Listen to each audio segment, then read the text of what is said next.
മൗനരാഗം. രചന, അവതരണം ഋതു. വേദനിച്ചോ എന്ന് ചോദിക്കുമ്പോൾ ആ മുഖത്തെ വെപ്രാളം അവൾ കണ്ടു. പതിയെ ഊതിക്കൊണ്ട് നോവിക്കാതെ ശ്രീഹരി മരുന്ന് തടവി. വിചാരിച്ച അത്ര പൊള്ളലൊന്നും ഉണ്ടായിരുന്നില്ല എങ്കിലും അവന് വല്ലാത്ത പേടി തോന്നിയിരുന്നു. നെഞ്ചിലെവിടെയോ ഒരു നീറ്റൽ, അതവൻ്റെ മുഖത്ത് പ്രകടമായിരുന്നു. എന്തിനാണ് ഈ കരുതൽ? കണ്ണിലൊരു പിടച്ചിൽ. പരസ്പരം കണ്ടിട്ട് വെറും മണിക്കൂറുകൾ മാത്രമേ ആയുള്ളൂ. എന്നിട്ട് പോലും ശ്രീലക്ഷ്മിക്ക് ഓർക്കാതിരിക്കാനായില്ല. അവൻ്റെ പ്രവൃത്തികളിൽ തന്നെ മിഴുന്നിട്ടിരുന്നു. ഇവിടെ തന്നെ ഇരിക്കെ, ഞാൻ കുറച്ച് വെള്ളം കൊണ്ടുവരാം. എന്തെങ്കിലും മറുപടി പ്രതീക്ഷിച്ചല്ല പറച്ചിൽ, അത് അവൾക്കും അറിയാം. അകത്ത് ചെന്ന് ഒരു ഗ്ലാസ് വെള്ളവുമായി അവൾ വന്നു. എതിർത്ത് പറയാതെ അത് മുഴുവൻ അവൾ കുടിച്ചു. തനിക്ക് ഇപ്പോഴും വേദനിക്കുന്നുണ്ടോ? ചോദ്യത്തിൽ വല്ലാത്ത പരിഭ്രമം നിഴലിച്ചു. ഇല്ല, ഞാൻ പെട്ടെന്ന് ശ്രീയേട്ടൻ പറയുന്നത് ഞാൻ കേട്ടില്ല. എന്തോ ആലോചിച്ചു പോയി. സോറി, ഞാൻ കാരണം ഒരുപാട് ബുദ്ധിമുട്ടുന്നുണ്ടല്ലേ? ശ്രീലക്ഷ്മി തലയുയർത്താതെ തന്നെ ചോദിച്ചു. അങ്ങനെയൊന്നുമില്ല. അത്രയും പറഞ്ഞ് അവൻ പെട്ടെന്ന് അടുക്കളയിലേക്ക് നടന്നു. അടുപ്പിലെ കത്തുന്ന അഗ്നിയിലേക്ക് ഒന്ന് നോക്കി.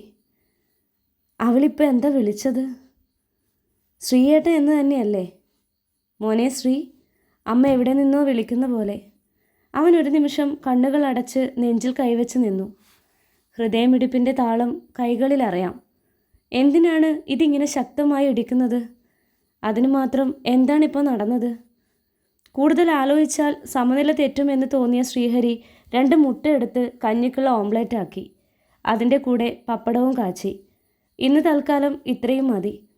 അവൾക്ക് എന്താണ് ഇഷ്ടമെന്ന് അറിയില്ല. നാളെ ചോദിച്ച് ആവശ്യമുള്ളതെല്ലാം വാങ്ങാം. സിറ്റ് ഔട്ടിലെ ലൈറ്റ് ഇടാനായി അകത്തേക്ക് കടന്നപ്പോൾ സോഫയിൽ ചാരിയിരുന്ന് കണ്ണുകൾ അടച്ച് ഉറങ്ങുന്ന ശ്രീലക്ഷ്മിയെ കണ്ടവൻ നിന്നു. നേരത്തെ കണ്ടതിനേക്കാൾ ചെറുതായതുപോലെ. കൂടിപ്പോയാൽ എത്ര വയസ്സുണ്ടാകും? 19 അല്ലെങ്കിൽ 20. ഈ പ്രായത്തിനുള്ളിൽ പെണ്ണ് എന്തൊക്കെ അനുഭവിച്ചു കാണും? കൂട്ടിലെ കിളികൾക്കൊക്കെ തീറ്റ കൊടുത്ത് വരാന്തയിലെ ലൈറ്റ് ഇട്ട് അവൻ അകത്തേക്ക് വന്നു. മുൻവശത്തെ വാതിൽ ചാരി അവളെ ഒന്ന് നോക്കി കുളിക്കാനായി റൂമിലേക്ക് കടന്നു. മുന്നിൽ നിൽക്കുന്ന ആളെ നേരിടാനാവാതെ വിജയൻ തല താഴ്ത്തി. കണ്ണൽപ്പം പോലും ഉയർത്താനുള്ള ശേഷി അയാൾക്കുണ്ടായിരുന്നില്ല എന്നതാണ് സത്യം. കാരണം ശ്രീഹരിയിൽ നിന്ന് കിട്ടിയതുപോലെ ആവശ്യത്തിലധികം ദേവനും ഉപദ്രവിച്ചിരുന്നു. എല്ലാം നിന്ന് കൊള്ളുകയല്ലാതെ മറ്റൊരു നിവൃത്തിയും അയാൾക്കുണ്ടായിരുന്നില്ല. സാവിത്രി ഇത്രയും വലിയൊരു തീരുമാനം എടുക്കുമെന്ന് അയാൾ സ്വപ്നത്തിൽ പോലും കരുതിയില്ല. എന്തൊക്കെ സംഭവിച്ചാലും മകളെ തൻ്റെ കൂടെ നിർത്തും എന്ന് തന്നെയാണ് അയാൾ വിചാരിച്ചത്. എന്താടാ നായേ, നിനക്ക് പറയാൻ നാവിറങ്ങിപ്പോയോ? ഒരു പീറ പെണ്ണിനെ, അത് നിൻ്റെ മോളെന്ന് പറഞ്ഞു നടക്കുന്നവളെ പിടിച്ചു കൊണ്ടുവരാനുള്ള ശേഷിയില്ലെങ്കിൽ നീ എന്തിനാടാ ആണാണെന്ന് പറഞ്ഞു നടക്കുന്നേ? ദേവൻ അയാളുടെ വയറ്റിലേക്ക് വീണ്ടും മാഞ്ഞു ചവിട്ടി. നിലവിളിക്കാൻ പോലും കഴിവില്ലാതെ വിജയൻ മടങ്ങി ചുരുണ്ടുപോയി. ഞാൻ ഒരുപാട് ശ്രമിച്ചതാ. പക്ഷേ അവൻ, ശ്രീഹരി, എനിക്ക് ഒറ്റയ്ക്കൊന്നിനും ആയില്ല. അതുകൊണ്ടാണ് അവൾ പോയേ.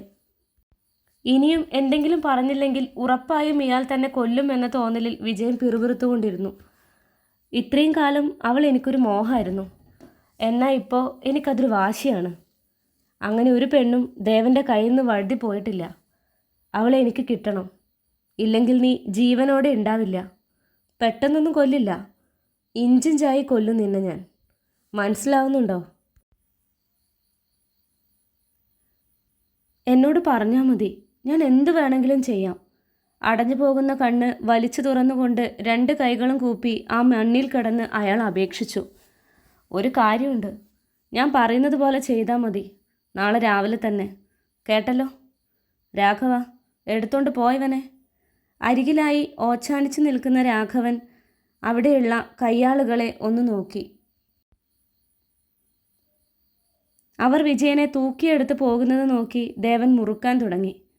എത്ര ഉശിരുള്ള പെണ്ണുങ്ങൾ എൻ്റെ വിയർപ്പിൻ്റെ രുചി അറിഞ്ഞിട്ടുണ്ട്. അപ്പോഴാണ് ആ പീറ പെണ്ണ്. അയാളുടെ കണ്ണിൽ കനലിരിഞ്ഞു. ശ്രീലക്ഷ്മിയുടെ ആകാരവടിവ് മനസ്സിലേക്ക് കടന്നു വന്നതും ആവേശം കൊണ്ട് ഞരമ്പുകളെല്ലാം പിടഞ്ഞു നിന്നു.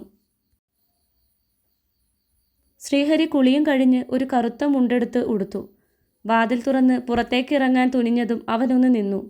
എന്തോ ഓർത്ത പോലെ ഷെൽഫ് തുറന്ന് ഒരു ബനിയൻ എടുത്തിട്ടു. അങ്ങനെയൊന്നും പതിവില്ലാത്തതാണ്. പക്ഷേ പെണ്ണൊരുത്തിയുണ്ട്.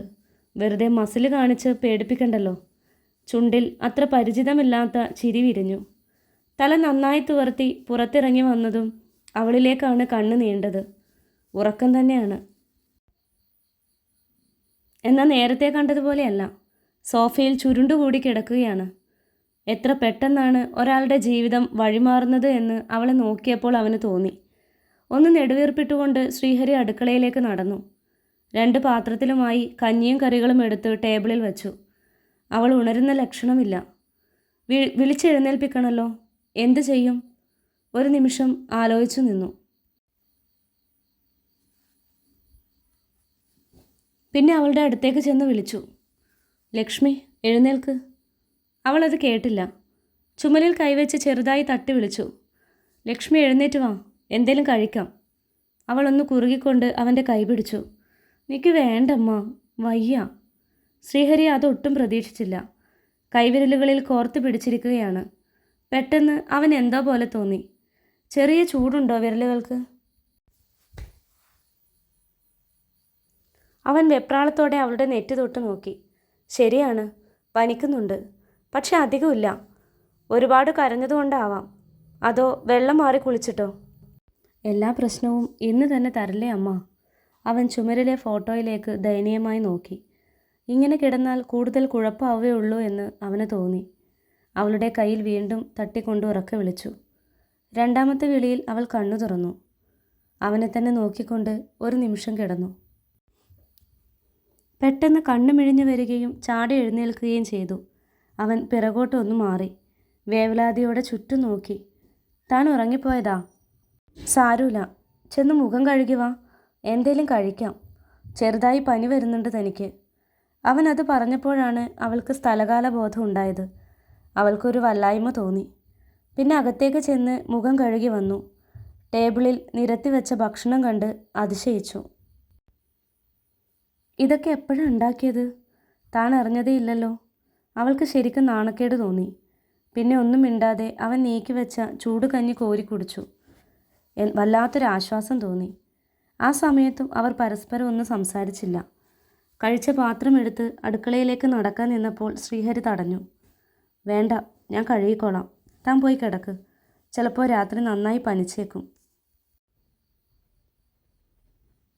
അയ്യോ വേണ്ട, ഞാൻ കഴുകിക്കോളാം.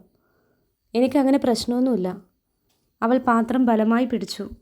പറഞ്ഞത് കേൾക്ക് ലക്ഷ്മി, പോയി കിടക്ക്. അവൻ്റെ രൂക്ഷമായ നോട്ടത്തിൽ അവൾക്കൊന്നും പറയാൻ പറ്റിയില്ല. താൻ കഴിച്ച പാത്രവും എടുത്ത് അടുക്കളയിലേക്ക് പോകുന്ന അവനെ വിഷമത്തോടെ നോക്കാനേ കഴിഞ്ഞുള്ളൂ. അവൾക്ക് നല്ല ക്ഷീണം തോന്നിയിരുന്നു. കണ്ണടഞ്ഞു പോകുന്നത് പോലെ. മുഖമൊക്കെ കഴുകി റൂമിലെത്തി കട്ടിലിൽ അവളിരുന്നു. കയ്യിൽ ഒരു ഗ്ലാസ്സുമായി ശ്രീഹരി അവളുടെ മുറിയിലേക്ക് പെട്ടെന്ന് കടന്നു വന്നു. ചുക്ക് കാപ്പിയാ? കുറച്ചേ ഉള്ളൂ. ചൂടോടെ കുടിക്ക്, പനിയൊക്കെ മാറും. അവൾക്ക് തിരിച്ചൊന്നും പറയാൻ പറ്റുന്നുണ്ടായിരുന്നില്ല. താൻ കാരണം എത്രത്തോളമാണ് ഈ മനുഷ്യൻ ബുദ്ധിമുട്ടുന്നത്. അവൾക്കത് ഓർത്തപ്പോൾ വല്ലാത്ത വേദന തോന്നി. പുറത്തേക്ക് നടക്കാൻ തുടങ്ങിയ ശ്രീഹരി തിരിഞ്ഞു നിന്നു.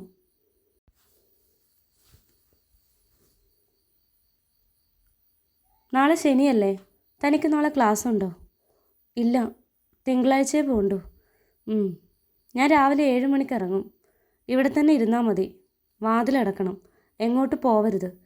എന്തെങ്കിലും ആവശ്യമുണ്ടെങ്കിൽ എന്നെ വിളിക്കണം. പിന്നെ നേരത്തെ എഴുന്നേക്കാനൊന്നും നിൽക്കണ്ട. തൻ്റെ ഫോൺ എവിടെ? അവൾ ബാഗ് തുറന്ന് ഫോണെടുത്ത് ലോക്ക് മാറ്റി അവന് കൊടുത്തു. എൻ്റെ നമ്പർ സേവ് ചെയ്തിട്ടുണ്ട്. പറഞ്ഞത് കേട്ടല്ലോ. എന്താവശ്യമുണ്ടെങ്കിൽ എന്നെ വിളിക്കണം. അവൾ തലയാട്ടി. എന്നാ അത് കുടിക്ക്. ഞാൻ കുടിച്ചോളാം. വേണ്ട, കുടിച്ചിട്ടേ ഞാൻ പോകുന്നുള്ളൂ. ശ്രീഹരി നെഞ്ചിലായി 2 കൈയും ചേർത്ത് വാതിൽ പടിയിൽ നിന്നു. അത് കണ്ട് ശ്രീലക്ഷ്മി പെട്ടെന്ന് തന്നെ ചുക്ക് കാപ്പി കുടിച്ചു. ഗ്ലാസ് വാങ്ങി തിരിച്ചു നടക്കുന്നതിനിടയിൽ ലൈറ്റ് ഓഫാക്കാനായി കൈ നീണ്ടു. വേണ്ട, ലൈറ്റ് ഓഫാക്കണ്ട, എനിക്ക് പേടിയാവും. അവൾ തല താഴ്ത്തി അല്പം മടിയോടെ പറഞ്ഞു. ശ്രീഹരി അവളെ സൂക്ഷിച്ചു നോക്കി. എന്തോ ഓർത്ത് ചിരിച്ചുകൊണ്ട് വാതിൽ ചാരി പുറത്തേക്ക് നടന്നു. ശ്രീലക്ഷ്മി കിടന്നതേ ഉണ്ടായിരുന്നുള്ളൂ. പെട്ടെന്ന് തന്നെ ഉറങ്ങിപ്പോയി. രാവിലെ എന്തൊക്കെയോ ശബ്ദം കേട്ടാണ് അവൾ പതിയെ കണ്ണു തുറന്നത്. രാവിലെ 7 മണിക്ക് ശ്രീഹരി പോകുമെന്ന് പറഞ്ഞത് ഓർത്തുകൊണ്ട് പെട്ടെന്ന് എഴുന്നേറ്റു. ബാത്റൂമിൽ പോയി ഫ്രഷായി വന്നപ്പോഴേക്കും അവൻ പോകാനായി റെഡിയായിരുന്നു. ശ്രീലക്ഷ്മി ഒന്ന് നോക്കി. കറുത്ത ഷർട്ടും കറുത്ത മുണ്ടും. എന്താ ഇങ്ങനെ? ഇന്നലെ ഇതേ വേഷമായിരുന്നല്ലോ. മുകളിലത്തെ 2 ബട്ടൺ തുറന്നു വിട്ടിട്ടുണ്ട്. അതിലൂടെ സിൽവറിൻ്റെ മാല തെളിഞ്ഞു കാണാം. കയ്യിൽ റാഡോവിൻ്റെ ബ്ലാക്ക് മെറ്റൽ വാച്ച്. അവളുടെ നോട്ടം കണ്ട് ശ്രീഹരിയുടെ നെറ്റ് ചുളിഞ്ഞു. എന്താടോ? അയ്യോ, ഇത്രയും സമയം അവനെ തന്നെ നോക്കി നിൽക്കുമായിരുന്നു. അവൾക്ക് വല്ലാത്ത ചമ്മൽ തോന്നി. ഒന്നുമില്ല. പനിയൊക്കെ മാറി. ഞാൻ നോക്കിയതാ. രാവിലേക്കും ഉച്ചക്കേക്കും കഴിക്കാനുള്ള ഫുഡ് ഉണ്ടാക്കിയിട്ടുണ്ട്. അടുക്കളയിലേക്കൊന്നും പോണ്ട. പിന്നെ ഞാൻ ഇന്നലെ പറഞ്ഞ കാര്യങ്ങളൊക്കെ ഓർമ്മയില്ലേ? എന്തുണ്ടെങ്കിലും എന്നെ വിളിക്കണം. എത്ര തിരക്കിലാണെങ്കിലും ഞാൻ ഫോൺ എടുക്കും.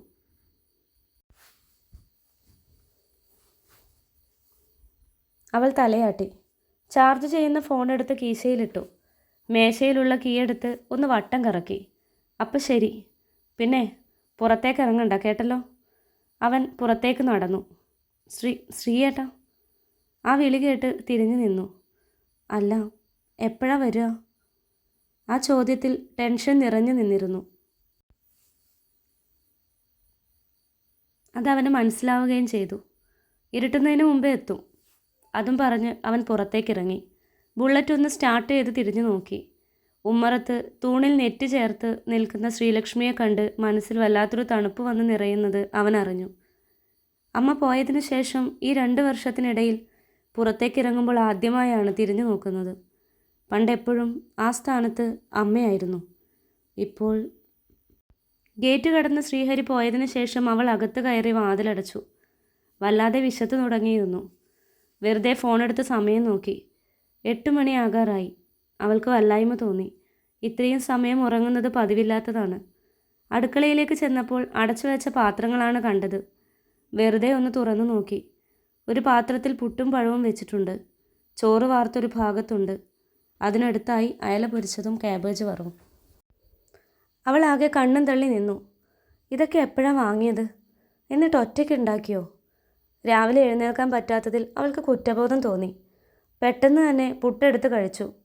റൂമിൽ ചെന്ന് ബാഗിലുള്ള പുസ്തകങ്ങളെല്ലാം മേശയിൽ നിരത്തി.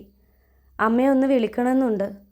അപ്പുവിൻ്റെ ശബ്ദം കേൾക്കാത്തത് കൊണ്ട് അവൾക്ക് ഭ്രാന്ത് വരുന്നതായി തോന്നി. ഇനി അവരോട് സത്യങ്ങളെല്ലാം പറഞ്ഞാൽ തന്നെ ആരെങ്കിലും വിശ്വസിക്കുമോ? എന്നാലും അച്ചു, അവൾ അങ്ങനെ പറയുമെന്ന് സ്വപ്നത്തിൽ പോലും കരുതിയില്ല. പലതും ഓർത്ത് കസേരയിലിരുന്നു. പെട്ടെന്നാണ് കോളിംഗ് ബെൽ അടിച്ചത്. ഞെട്ടിക്കൊണ്ട് അവൾ എഴുന്നേറ്റ് പോയി. ശ്രീയേട്ടനാണോ? അതോ വേറെ വല്ലവരുമോ? വാതിൽ തുറക്കണോ? എന്ത് ചെയ്യണമെന്നറിയാതെ അവൾക്ക് പരിഭ്രമം തോന്നി. ശ്രീയേട്ടനെ വിളിക്കണമെന്നുണ്ട്. പക്ഷേ കുറച്ച് സമയം മുമ്പ് ഇറങ്ങിപ്പോയതേയുള്ളൂ. വെറുതെ ബുദ്ധിമുട്ടിക്കേണ്ട ആവശ്യമുണ്ടോ? അല്ലെങ്കിൽ തന്നെ താൻ കാരണം എന്തോരം പ്രയാസം അനുഭവിക്കുന്നുണ്ട്. വീണ്ടും കോളിംഗ് ബെൽ ഉയർന്നപ്പോൾ രണ്ടും കൽപ്പിച്ച് വാതിൽ തുറന്നു. അവളുടെ കണ്ണുകളിൽ ഭയം നിറഞ്ഞു.